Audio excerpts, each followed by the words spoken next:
Praise the lord. దేవుని పరిశుద్ధ నామమునకు మహిమ ఘనత ప్రభావములు కలుగునుగాక.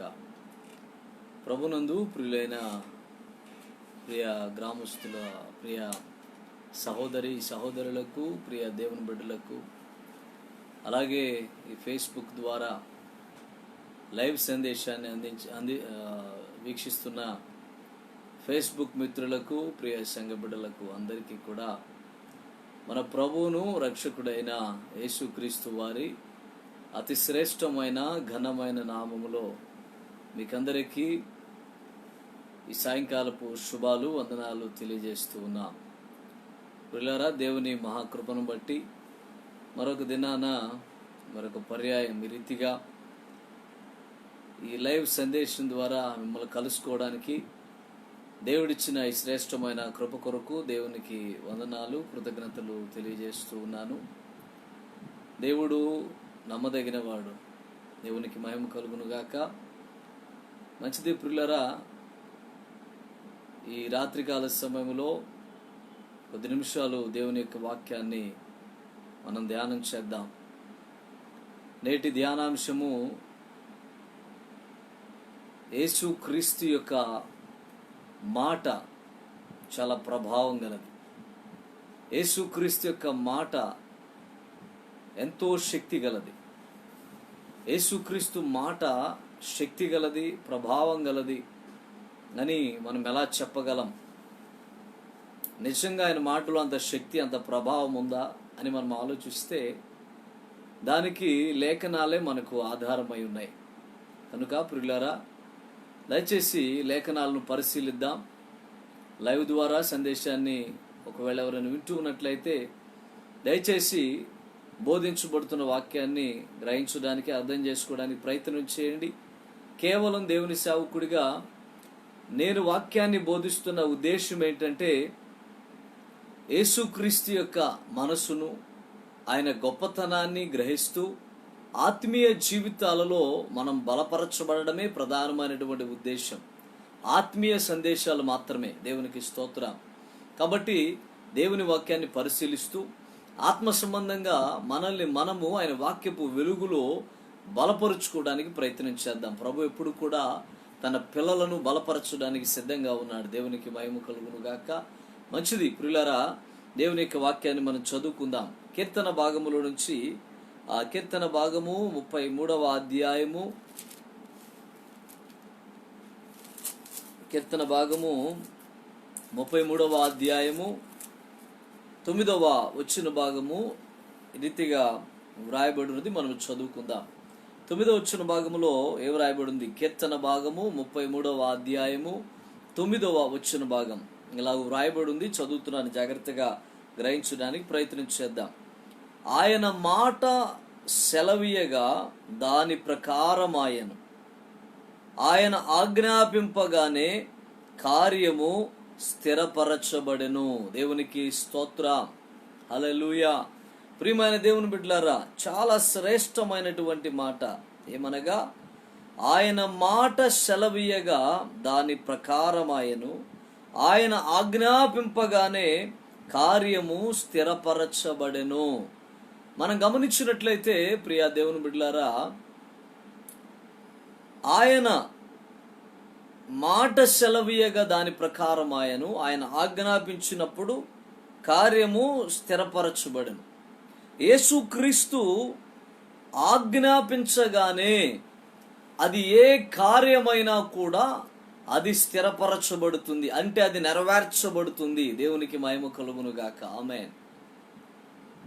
ఆయన ఆజ్ఞాపించింది ఎందుకు స్థిరపరచబడుతుంది? ఆయన మాటలో అంత ప్రభావం, అంత శక్తి ఉందని దేనిని బట్టైనా మనము నిరూపించగలమా, రుజువు చేయగలమా అని మనం ఆలోచించినట్లయితే ఇక్కడ మనం చదివిన దాంట్లో 2 భాగాలు ఉన్నాయి మాటలు. ఏమని? ఆయన మాట సెలవీయగా దాని ప్రకారం ఆయన ఏం మాట సెలవిచ్చాడు? ఏ మాట సెలవిస్తే దాని ప్రకారమాయను అని ప్రియమైన దేవుని బిడ్డలారా మనం ఒకసారి గమనించేటువంటి వారముగా ఉందాం. దేవునికి మహిమ కలుగును గాక. చూద్దాం. మనము గమనించినట్లయితే లేఖనాల్లో వ్రాయబడిన ఒక మాట నేను మీకు జ్ఞాపకం చేస్తాను, దేవుని గురించి, దైవత్వాన్ని గురించి.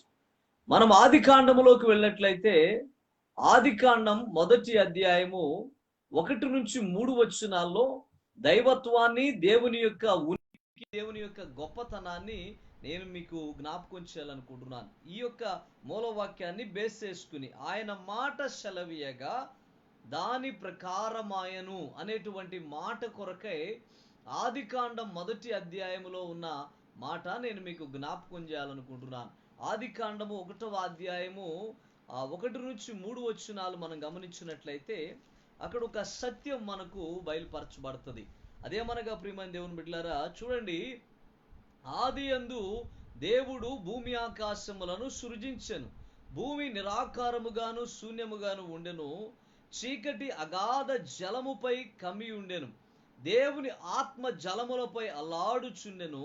దేవుడు వెలుగు కమ్మని పలుకగా వెలుగు కలిగెను. దేవునికి మహిమ కలుగును గాక. ప్రియమైన దేవుని బిడ్డలారా, మొదటి మాట బైబిల్లో వ్రాయబడిన మొట్టమొదటి మాట ఏమనగా, ఆది యందు దేవుడు భూమి ఆకాశములను సృజించెను. దేవునికి మహిమ కలుగును గాక. ఈ దేవుడు అనగా ఈ రాత్రికాల సమయంలో నేను బోధించుచున్న దేవుడు ఎవరంటే, ఈస్ నాట్ ఏ ఆయన సృష్టి కాదండి, ఈజ్ ఎ క్రియేటర్, సృష్టికర్త. దేవునికి మహిమ కలుగును గాక. ఈజ్ నాట్ ఏ క్రీచర్, ఆయన సృష్టికర్త, సృష్టిని చేసినటువంటి వాడు. అందుకే ఆది యందు దేవుడు భూమి ఆకాశములను సృజించను అనే మాట మనం ఇక్కడ చదివాం.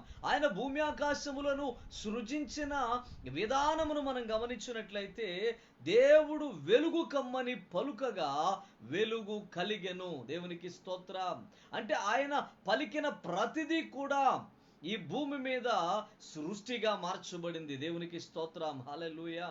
ఆయన సృష్టికర్త. కానీ ఈరోజు విచారకరమైన సంగతి ఏంటంటే, దేవునిచే చేయబడిన సృష్టిని ఫాలో అవుతూ ఉన్న వాళ్ళు అనేక మంది ఉన్నారు. ఈ సృష్టిలో ఆయనచే చేయబడిన ప్రతిదానికి ఆయన పెట్టబడిన పేరును ఉపయోగించి ఆ సృష్టి కూడా దేవుడే, ఆ సృష్టి కూడా దైవత్వమే అని కొలుస్తున్న వారు కూడా లేకపోలేదు. ఈరోజు మన ఆ టాపిక్ కానీ మన ఉద్దేశం కానీ అది కాదు. కానీ కేవలం నేను క్రైస్తవ సమాజానికి జ్ఞాపకం చేస్తున్నా, నీవు నేను ఆరాధించుచున్న దేవుడు సృష్టిని సృజించిన, తన నోటి మాట ద్వారా సృష్టిని సృజించిన సృష్టికర్త. దేవునికి మహిమ కలుగును గాక. ఇదే విషయాలను మనం గమనించినట్లయితే యోహాను సువార్త 1వ అధ్యాయంలో కూడా ఇదే విషయాలు మనం అక్కడ గ్రహించగలుగుతాం. నా ప్రియ సహోదరి సహోదరులారా, యోహాను సువార్త 1వ అధ్యాయంలో కూడా కొన్ని మాటలు నేను ఆయన పలుకగా కలిగెను అనేటువంటి ఆ మాట కొరకే నేను కొన్ని వచనాలను మీకు జ్ఞాపకం చేస్తున్నాను. యోహాను సువార్త 1వ అధ్యాయం 1-3 వచనాలు ఇక్కడ కూడా మనం గమనిస్తే ఈ రీతిగా వ్రాయబడి ఉంది. ఆది యందు వాక్యము ఉండెను, వాక్యము దేవుని యొద్ద ఉండెను, వాక్యము దేవుడై ఉండెను. ఆయన ఆది యందు దేవుని యొద్ద ఉండెను. సమస్తమును ఆయన మూలముగా కలిగెను. కలిగి ఉన్నదేదియు ఆయన లేకుండా కలుగలేదు. దేవునికి స్తోత్రం. సమస్తము ఆయన మూలముగా కలిగెను. కలిగి ఉన్నదేదియు ఆయన లేకుండా కలుగలేదు. దేవుని యొక్క మాట లేకుండా, దేవుని యొక్క ప్రమేయము లేకుండా ఈ భూమి మీద ఏదియు సృజించబడలేదు. దేవునికి మహిమ కలుగును గాక. భూమి నిరాకారముగా ఉండెను అనే మాట మనము చదువుతున్న మొదటి అధ్యాయాలలో ఆది కాండములో ఆయన వెలుగు కమ్మని పలికెను. ఆయన ఇదిగో భూమిని ఆకాశమును వేరుపరిచెను. అలా ప్రతి విధమైన సృష్టిని ఆయన సృజించెను. He is a creator. దేవునికి మహిమ కలుగును గాక. ఆ సృష్టికర్త, ఈ సృష్టి అంతటిని చేసిన గొప్ప దేవుడు కనుకనే, ఆయన పలుకగా ఈ సృష్టి కలిగింది గనుకనే ఈ సృష్టి అంతా కూడా ఆయనకు లోబడుతుంది. ఈ సృష్టిలో ఉన్న ప్రతిదీ కూడా ఆయన ఆజ్ఞాపించినప్పుడు ఆయన ఆజ్ఞకు లోబడక తప్పదు. దేవునికి స్తోత్రం. ఆయన పలుకగా జరుగుతుంది, ఆయన ఆజ్ఞాపింపగా అది స్థిరపరచబడుతుంది అనే మూలవాక్యానికి ఆధారంగా ఆయన ఈ సృష్టిని సృజించిన సృష్టికర్త గనుక ఆ సృష్టికర్తకు ఈ సృష్టి లోబడుతుంది. ఈ సృష్టిలో ఉన్న ఏదైనాను ఆయన ఆజ్ఞాపిస్తే స్థిరపరచబడుతుంది. ఆయన ఆగమంటే ఆగుతుంది, ఆయన వెళ్ళమంటే వెళ్తుంది, ఆయన జరగమంటే జరుగుతుంది, ఆయన వద్దంటే ఆగిపోతుంది. దేవునికి మహిమ కలుగునుగాక. ప్రియమైన దేవుని బిడ్డలారా, ఇదిగో దేవుడే, ఇక్కడ మనం చదివాం యోహాను సువార్తలో, ఆదియందు దేవునితో ఉన్నటువంటి వాడు. ఇదిగో దేవుడే శరీరధారిగా ఈ భూమి మీదకి వచ్చి ఈ మనుషుల మధ్య 33.5 సంవత్సరాలు జీవించాడు. ఆయనే నజరేయుడైన యేసు. దేవునికి మహిమ కలుగునుగాక. 33.5 సంవత్సరాల ప్రాయములో ఆయన 3.5 సంవత్సరాలు ప్రజలతో మాట్లాడాడు. ఏం మాట్లాడాడు అంటే దేవుని రాజ్యాన్ని గురించి మాట్లాడాడు, సృష్టిని గురించి మాట్లాడాడు, సృష్టికర్తను గురించి మాట్లాడాడు. ఆయన తన పిల్లల కొరకు సిద్ధపరిచిన రాజ్యాన్ని గురించి మాట్లాడాడు. దేవునికి మహిమ కలుగునుగాక. అలా మాట్లాడుతూ 3.5 సంవత్సరాల పరిచర్య కాలములో ఆయన సంచరించిన ప్రదేశాల్లో ఆయన ఆజ్ఞాపింపగా అద్భుతములు జరిగాయి. దేవునికి మహిమ కలుగునుగాక. ఈ రాత్రి కాల సమయంలో ప్రియ సహోదరి సహోదరుడా, ప్రియ స్నేహితుడా, ఇదిగో దేవుని సేవకుడిగా జ్ఞాపకం చేస్తున్నా, నీవు ఇదిగో ఇంత గొప్ప దేవుణ్ణి కలిగి ఉన్నప్పుడు నీవు నీ యొక్క జీవితములో, నీ దైనందిన జీవితములో నీవు ఆయనను అడిగే వ్యక్తిగా ఉండాలి. ఏమని అడగాలో తెలుసా? అయ్యా, నీవు సృష్టికర్తవు కదా, నీవు పలికింది పలికినట్లు జరిగింది కదా, నీవు ఆజ్ఞాపిస్తే జరుగుతుంది కదా. దేవునికి స్తోత్రం. నీ పక్షముగా ఆయన ఆజ్ఞాపించనయ్యున్న దేవుడై ఉన్నాడు. దేవునికి మహిమ కలుగునుగాక. నిజంగా 33.5 సంవత్సరాల వయసులో ఈ లోకంలో జీవించిన ప్రభువు 3.5 సంవత్సరాల పరిచర్యలో ఆయన ఆజ్ఞాపించిన జరిగినయ్యా అంటే క్రైస్తవ సమాజానికి తెలుసు ఆయన ఆజ్ఞాపించిన ప్రతిదీ జరిగింది, స్థిరపరచబడింది అని. అయితే ఫేస్బుక్లో క్రైస్తవ సమాజం మాత్రమే కాకుండా, క్రైస్తవ సహోదరి సహోదరులు మాత్రమే కాకుండా, కొందరు హైందవ సహోదరులు లేదా ఇంకా అనేక మంది చూస్తున్నారు కనుక వారి కొరకు యేసుక్రీస్తు చేసిన కొన్ని అద్భుతాలు, ఆయన ఆజ్ఞాపించగా స్థిరపరచబడిన కొన్ని విషయాలను, 1-2 విషయాలను లేఖనాల్లో నుంచి, 1 మనకు జ్ఞానం కలుగుట కొరకు, 2 మనం బలపరచబడుట కొరకు 1-2 విషయాలు నేను సేవకుడిగా జ్ఞాపకం చేస్తాను. నా ప్రియ సహోదరి సహోదరులారా, మనం గమనించినట్లయితే బైబిల్లో ఒక మాట మనం చదువుకుందాం. లూకాసు వార్త 4వ అధ్యాయము 38వ వచనాన్ని ఒకసారి చదువుదాం.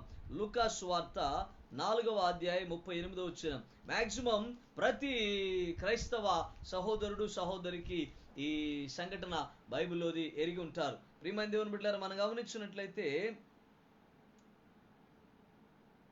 సీమోను ఇంటిలోకి వెళ్ళాను.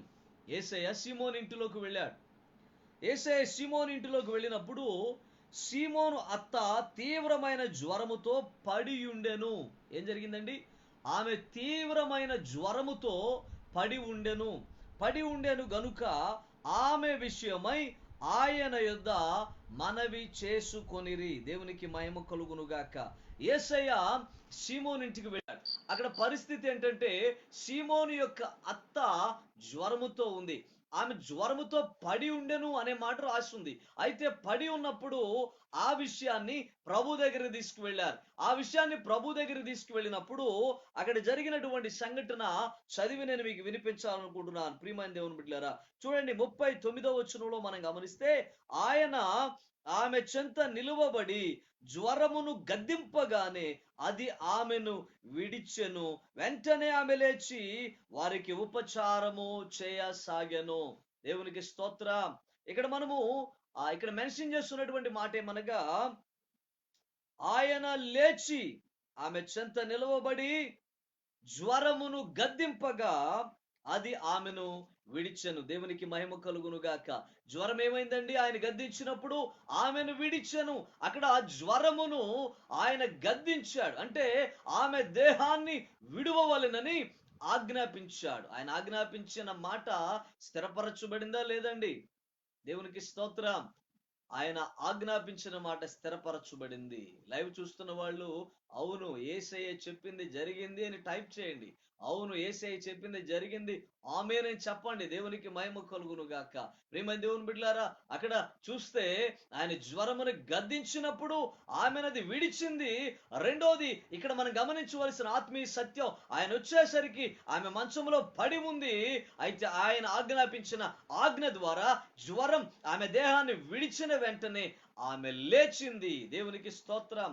పడి ఉన్న ఆవిడ లేచింది. కారణం, యేసయ్య గద్దించిన గద్దింపుకు, యేసయ్య ఆజ్ఞాపించిన ఆజ్ఞకు జ్వరం ఆవిడ దేహాన్ని విడిచింది. దేవునికి మహిమ కలుగును గాక. హల్లెలూయా. రెండవ అనుభవాన్ని కూడా నేను మీకు జ్ఞాపకం చేసి ఈ క్లుప్త సందేశాన్ని ముగిస్తాను నా ప్రియ సహోదరి సహోదరులారా. మార్కు సువార్త 5వ అధ్యాయం 38వ వచనం నుంచి కొన్ని మాటలు మనం జ్ఞాపకం చేసుకుందాం. మార్కు సువార్త 5వ అధ్యాయము 38వ వచనం నుంచి మనం గమనిస్తే అక్కడ రాయబడినటువంటి ఒక సంఘటన మనం చదువుకుందాం. 5వ అధ్యాయం 38వ వచనం నుంచి గమనిస్తే, యేసుక్రీస్తు ఒక సమాజ మందిరపు అధికారి ఇంటికి వచ్చి, వారు గొల్లుగా నుండి చాలా ఏడ్చుచు ప్రలాపించుచు నుండుట చూచి లోపలికి పోయి, మీరేలా గొల్లు చేసి ఏడ్చుచున్నారు? ఈ చిన్నది నిద్రించుచున్నదే గాని చనిపోలేదని వారితో చెప్పాను. అందుకు వారు ఆయనను అపహసించిరి. అయితే ఆయన వారినందరిని బయటకు పంపివేసి ఆ చిన్నదాని తల్లిదండ్రులను తనతో ఉన్న వారిని వెంటబెట్టుకుని ఆ చిన్నది పరుండి ఉన్న గదిలోకి వెళ్ళి ఆ చిన్నదాని చేయ పట్టుకుని తలితాకుమి అని ఆమెతో చెప్పాను. ఆ మాటకు చిన్నదానా లెమ్మని నీతో చెప్పుచున్నానని అర్థం. వెంటనే ఆ చిన్నది లేచి నడవసాగెను. దేవునికి మహిమ కలుగును గాక. హల్లెలూయా. ప్రియమైన దేవుని బిడ్డలారా, ఇక్కడ గమనించవలసిన సత్యం, క్రైస్తవ సమాజానికి అంతటి కూడా ఈ సందర్భం తెలుసు. ఒక సమాజ మందిరపు అధికారి యేసయ్య దగ్గరికి వచ్చాడు. యేసయ్య దగ్గరికి వచ్చి ఆ ఈ 4 సువార్తల్లో డిఫరెంట్ గా రాయబడింది కొద్ది వ్యత్యాసాలతో. ఆ సమాజ మందిరపు అధికారి వచ్చి, నా కుమార్తె బలహీనంగా ఉంది అని అడుగుతాడు ఒక అధ్యాయంలో. వెంటనే ఆ పనివాడు వచ్చి చెప్తాడు, అయ్యా నీ కుమార్తె చనిపోయింది, ఇక బోధకుడిని విసికించుకు అని. అప్పుడు యేసయ్య అంటాడు, నువ్వు నమ్ముచున్నావా అని. అప్పుడు నమ్ముచున్నానయ్యా అంటాడు ఆ యొక్క సమాజ మందిరపు అధికారి. అప్పుడు యేసయ్య ఆ సమాజ మందిరపు అధికారితో కూడా ఇంటికి వెళ్తాడు. ఇంటికి వెళ్ళినప్పుడు పరిస్థితి ఏంటంటే, ఇల్లంతా కూడా మృతతుల్యమైన పరిస్థితులు. అంటే మృతతుల్యం అంటే దాని అర్థం ఏంటంటే ఒక శవం చనిపోయి కుళ్ళిపోవడం అని అర్థం. కానీ ఇక్కడ ఆ మృతతుల్యమైనటువంటి పరిస్థితి కాదు గాని, ఇక్కడ ఆ మృత దాన్ని ఏమనాలో అర్థం కాని పరిస్థితి అనమాట. ఆ మృత్యుఘోష అంటారు చూసారా? అంటే చనిపోయారు ఆ ఇంట్లో. ఆ యవనస్తురాలు దాదాపు 12 ఏళ్ల వయసు బాలిక చనిపోయింది. ఆ ఇల్లంతా కూడా ఎలా ఉందంటే గోళ్ళు చేస్తున్నారట, ఏడుస్తూ రోదన చేస్తున్నారు అందరూ కూడా. కారణం, అక్కడ ఒక చిన్నది చనిపోయింది. యేసయ్య వచ్చి ఏమన్నాడు? ఎందుకు ఏడుస్తున్నారు? ఆమె నిద్రించుచున్నది గాని చనిపోలేదు. అందరూ కూడా విచిత్రంగా చూశారు. ఏంటినా, ఆల్రెడీ ఆమె చనిపోయింది కనుకనే మేము ఏడుస్తున్నాం. ఆ పడుకలో ఆమె పడుకునుంది, లేవలేని స్థితిలో ఉంది. అది శవమే కానీ ఆమె బాలిక సజీవంగా ఉన్న బాలిక కాదు అని వారు ఆలోచిస్తూ ఉన్నారు. అప్పుడు యేసయ్య లోపలికి వెళ్ళాడు. ఆయనతో శిష్యులు వెళ్ళారు. ఆయన వెంట ఆ బిడ్డ తల్లిదండ్రులు వెళ్ళారు. అక్కడ లోపలికి వెళ్ళి అంటున్నాడు, తల్లి తాకుమి. దేవునికి స్తోత్రం. ఆ మాటకు అర్థం, చిన్నదానా లే. ఇక్కడ ఏం గమనిస్తున్నారు మీరు? యేసు ఆజ్ఞాపిస్తున్నాడు. దేవునికి మహిమ కలుగును గాక. ఏమని ఆజ్ఞాపిస్తున్నాడు? చనిపోయినదని ఒక మంచం మీద పరుండి పెట్టబడి ఉన్న ఒక బాలికను చూసి, చిన్నదానా లే అన్నాడు. ఆయన మాటకు ఆమె లేచి నడవసాగెను. దేవునికి మహిమ కలుగును గాక. హల్లెలూయా. ఆయన మాటకు ఆమె లేచి నడవసాగెను. దేవునికి స్తోత్రం. యేసయ్య మాట ఆజ్ఞాపించగా మరణం జీవంగా మార్చబడింది. దేవునికి మహిమ కలుగును గాక.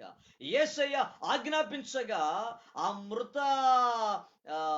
మృత్యుఘోషకు గురైన ఆ గృహము, ఆ ప్రాంతం అంతా కూడా జీవమైన పరిస్థితిగా మార్చబడింది. హల్లెలూయా. మృత పరిస్థితి జీవంగా మారింది. దుఃఖం సంతోషంగా మారింది. కేవలం యేసయ్య ఆజ్ఞాపించి ఆ మరణమును గద్దించగా మరణం, మృతమైన పరిస్థితి జీవంగా మార్చబడింది. దేవునికి మహిమ కలుగునుగాక. సందేశాన్ని ముగిస్తున్నాను నా ప్రియ సహోదరి సహోదరులారా. నేనంటాను దేవుని సేవకుడిగా, నీవేసేను నమ్మిన పరిపూర్ణ క్రైస్తవుడిగా నీ జీవితంలో నీవు ఉన్నట్లయితే ఏ విషయాన్ని బట్టి కూడా నువ్వు భయపడాల్సిన పని లేదు. ఎందుకంటే ఆయన మాట సెలవిస్తే సృష్టి కలిగింది, ఆయన ఆజ్ఞాపించింది లేఖనాల్లో స్థిరపరచబడింది. హల్లెలూయా. నేనంటాను ఆ సృష్టికర్తను నీవు కలిగి ఉన్నావు. ఆమేన్. నేనంటాను నా ప్రియ సహోదరి సహోదరుడా, నీవు ఆయన పాదముల దగ్గర పెట్టే మొరను బట్టి ఆయన వాక్ బయలుదేరుతుంది నీ పక్షాన ఆజ్ఞాపించడానికి. దేవునికి మహిమ కలుగును గాక. ఆయన వాక్కు బయలుదేరి ఆజ్ఞాపించడం ప్రారంభిస్తే జ్వరం వెళ్ళిపోతుంది. ఆయన ఆజ్ఞాపించడం ప్రారంభిస్తే మృతమైన పరిస్థితులు జీవంగా మారుతాయి. ఆయన ఆజ్ఞాపించడం ప్రారంభిస్తే ఇదిగో దుఃఖం సంతోషంగా మారుతుంది.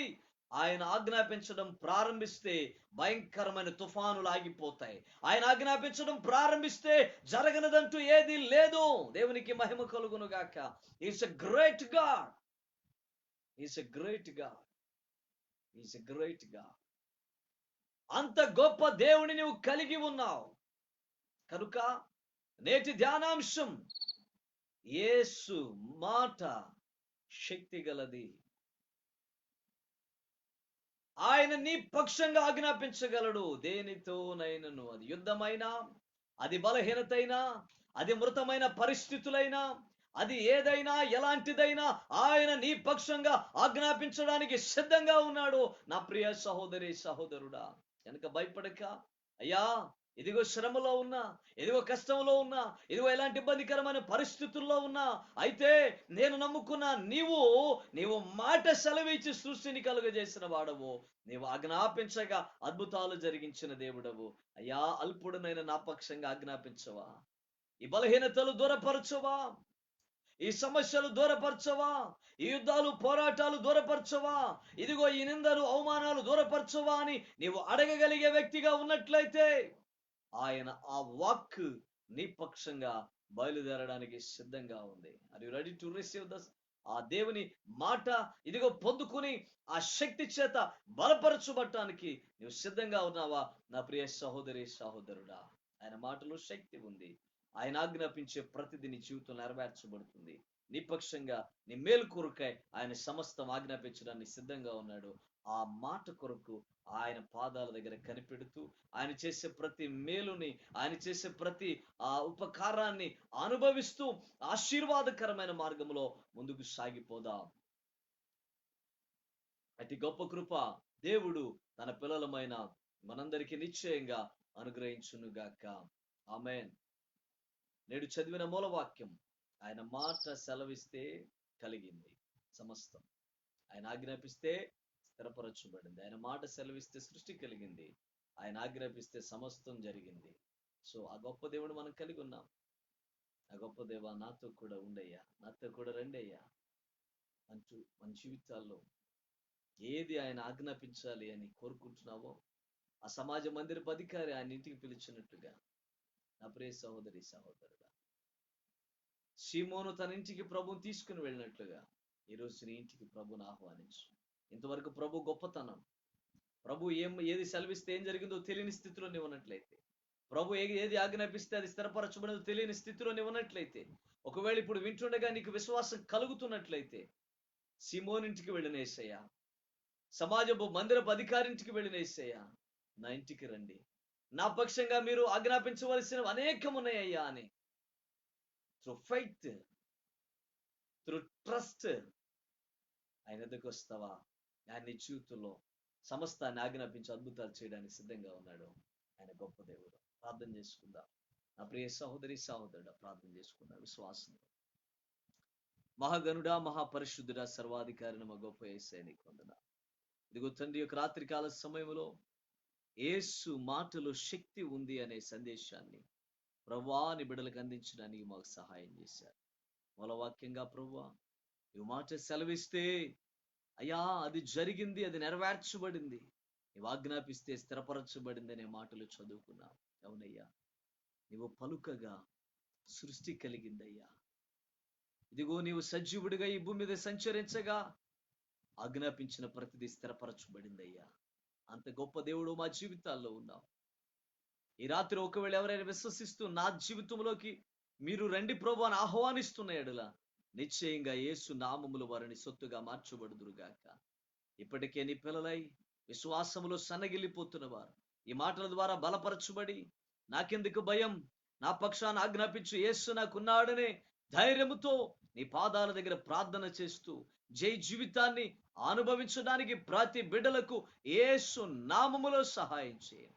ఈ రాత్రి ఈ లైవ్ ద్వారా సందేశాన్ని వింటూ అయ్యా ఇదిగో నా పక్షాన ఈ యొక్క రోగాన్ని గద్దించువా, నా పక్షాన ఈ కరువుని గద్దించువా, నా పక్షాన ఇదిగో ఈ సమస్యల్ని అవమానాలను గద్దించువా అని ప్రభువా ఎవరైతే నీ వైపు చూస్తున్నారో నిశ్చయముగా వారి జీవితాల్లో నీ వాక్కు బయలుదేరి ఆ ప్రతి సమస్యను ఆజ్ఞాపించి గద్దించి లయపరచునుగాక. యేసు నామములో నీ కార్యము సఫలపరిచి జయ జీవితాన్ని నీ బిడ్డలకు నిశ్చయంగా దయచేయండి. అటువలే ప్రభువా ఇదిగో ఈ లాక్డౌన్ టైంలో ప్రతి ఒక్కరిని మీరు ఆదరించండి.